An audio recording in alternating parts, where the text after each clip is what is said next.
بناوی خوای گەورە مهرەبان برای بەڕێزم کاگنێچێڤان بارزانی سەرۆکی یاریمی کوردستان میوان و ئامادەبوانی هێژا بەیانیتان باش و زۆر زۆر بەخێر بێن. ئێمە ماوەیەکی زۆرە خۆمان ئامادە کرد بوو بۆ ئەم بۆنەیە کە لە کەشێکی ئارامدا بتوانین ئەم ئەنستیتیوتە ڕابگەینین و هەر بەم بۆنەیەوەش سوپاسی ئامادەبوونتان دەکەم لە ئەوانەی چ لە ناوخۆی کوردستانەوەتون چ ئەوانەی لە دەرەوەی کوردستانیش تەشریفیان هێناوە زۆر زۆر بەخێر بێن. بەداخەوە ئەم بەیانیە دیسان جارێکی تر بیستمان کە شاری کۆیێ و زەرگوێز بەر شاڵا و پەلەماری مشکەکەکان کەوتون و هەندێک شەهید و برینداریش گەیەندراونەتە خەستەخانەکان. ئێمە لەلایەکی دانای ئەم دەستدرێژیە و پێشێلکردنی سەروەری خاکی عێراق و هەرێمی کوردستان دەکەین. لە هەمان کاتدا تەمەنای چاکبوونەوە بۆ بریندارەکان دەخوازین و ئارزوش دەکەین کە شەهیدەکان جێگەیان بەهەشت بێت. جارێکی تر زۆر زۆر بەخێر بن. بەڕێزان، بەر لە دەستپێکی وتارەکەم دەمەوێت ئاماژە بەوە بدەن کە ئەمڕۆ یادی 238 ساڵەی دامەزراندنی شاری سلەیمانی خۆشەویستە. بەم بۆنەوە پیرۆزبایی خۆمان و خەڵک ببورن.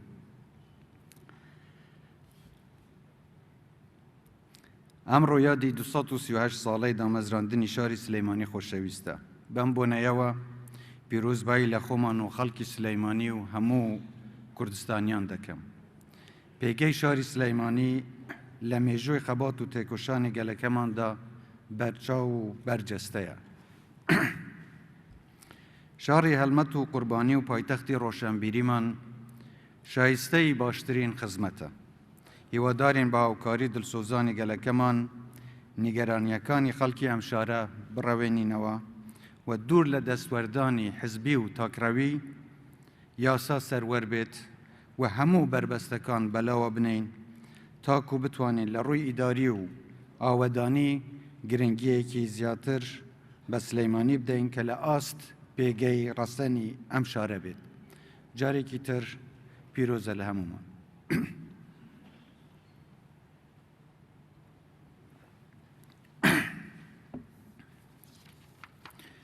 بەڕێزان، ئامادەبوونی هێژا، زۆر خوشحاڵم کە ئەمڕۆ لەگەڵتان بەشدارم لە بوونەیەکی گرنگدا کە ئەویش ڕاگەیاندنی ئەنستیتیوتی داهێنان و نوێگەری کوردستانە کە بە KII ناسراوە.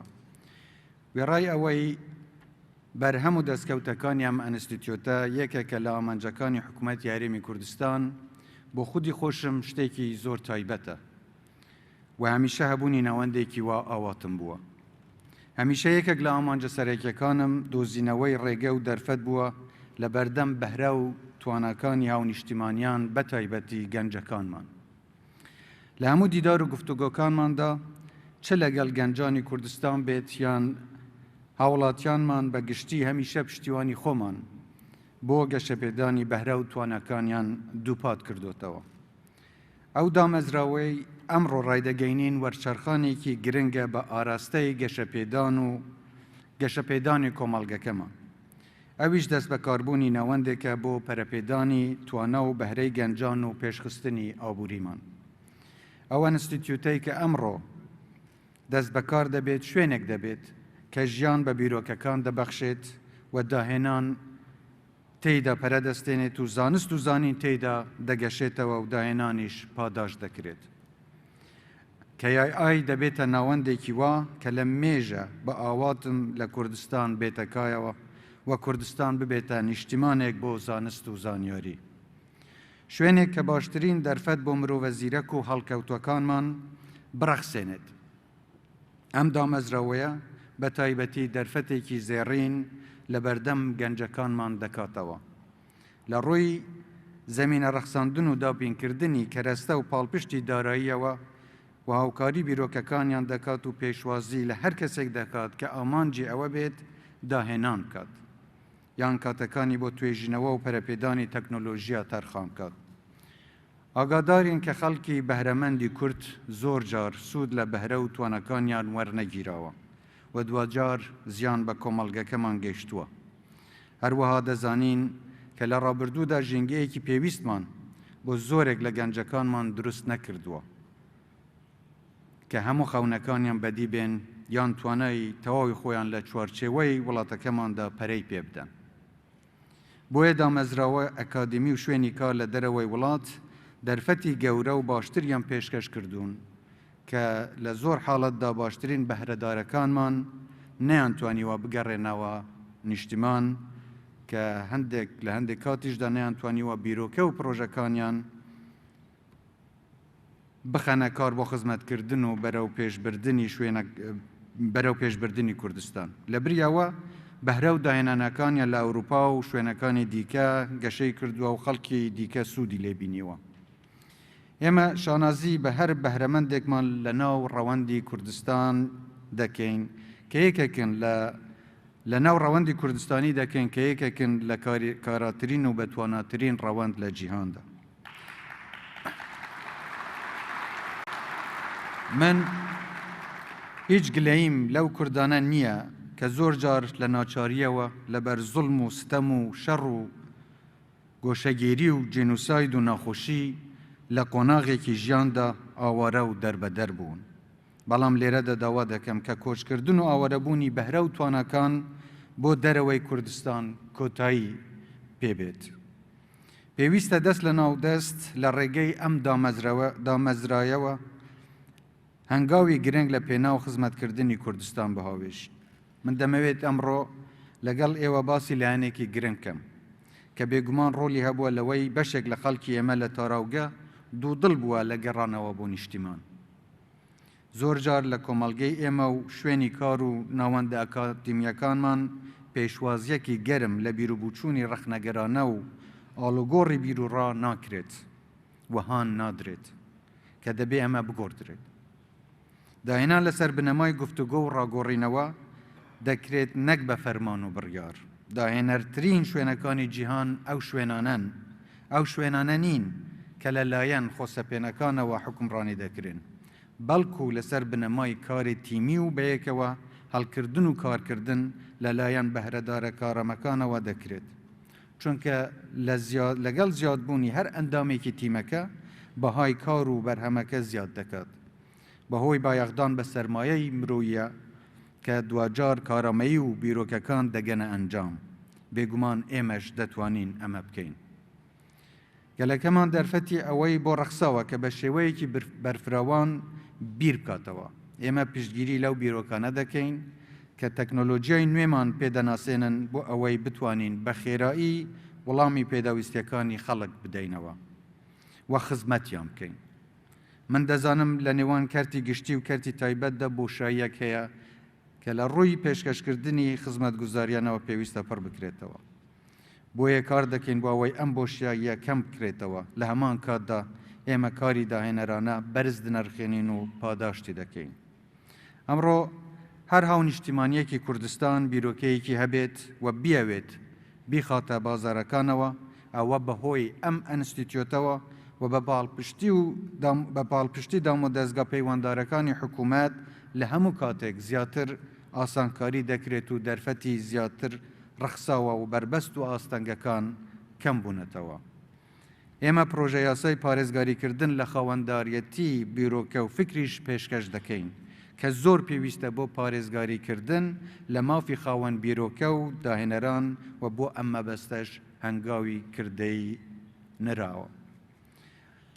بە دیجیتالکردنی خزمەتگوزاریەکان و ژێرخانی ئابووری و زەمینە سازکردن لە بەردەم سیستەمی بانکی تایبەت دەبێتە هۆی زیادبوونی متمانەی خەڵک بە دامەزراوەکانمان و ئاسانکاریش دەکات بۆ هاوبەشە ناوخۆیی و نێودەوڵەتیەکان بۆ ئەوەی پشتیوانی لەم ئەنستیتیۆتە بکەن.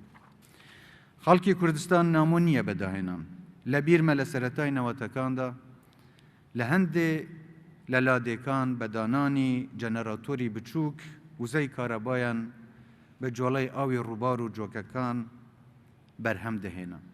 30 ساڵ بەسەر دامەزراندنی حکوومەتی هەرێمدا تێپەڕیوە بەڵام هێشتا پێدەویستیەکانمان لە ڕووی دابینکردنی کارەبای 24 کاتژمێری نهاتوتە دی چونکە بەهۆی پێشکەوتنی بوارەکانی جیاجیای ژیان خواست لەسەر وزە ڕۆژ بە ڕۆژ زیادی کردووە ئەمڕۆ لە ئاستی جیهاندا خواست لەسەر وزەی پاک لە زیادبووندایە و ئومێدمان وایە بە هاوکاری داهێنەران و بەرهێنەرانی ناوخۆ و هاوکاری و پاڵپشتی سەرمایە و تەکنۆلۆژیای دەرەکیش بتوانین لە داهاتوویەکی نزیکدا بەهۆی تەکنۆلۆژیای ژینگە دۆست ڕێژەیەکی بەرچاو لە پێداویستیمان بۆ وزەدابی بکەین و بەو ڕێگەیەش بەشداریەکی کاراتر لە پاراستنی ژینگە و کەشوهەوای گوێی زەوی بکەین. هاوبەشەکانمان لەم تەحەدایە تێدەگەن. لە سەردانەکانی ئەم ساڵم بۆ ئیمارات سەرسام بووم بە وڵاتە بەهێزەی کە لە ماوەی کەمتر لە 50 ساڵ بنیاتنراوە. متمانە بەخۆبوون و وزەی کۆمەڵگا و مۆدێلەکەی مای سەرنج بوو.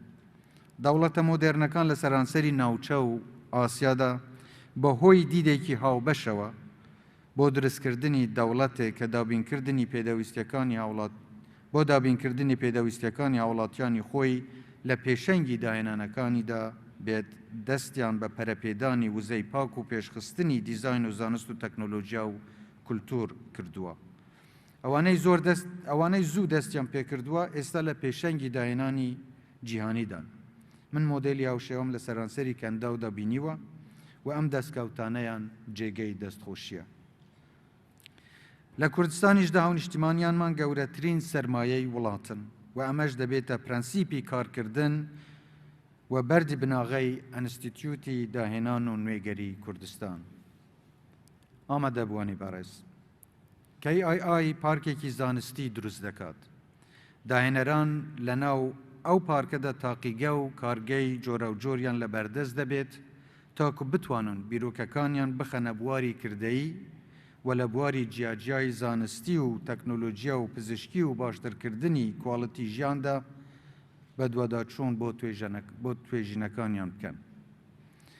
هەرەم پارکە دەبێتە شوێنی یەکگرتنەوەی ناوەندی ئەکادمی و زانستە جیاجیەکان.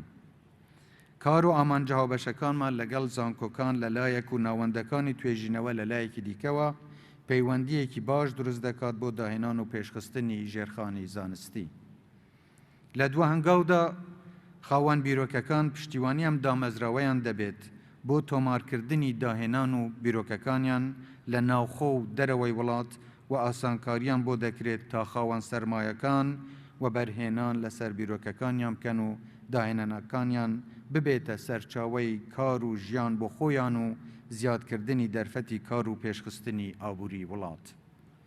بێگومان دامەزراوەکانی حکوومەت و تەنانەت کەرتی تایبەتیش دەتوانن لە پرۆسەی چاکسازی و پێشخستنی خزمەتگوزاریەکان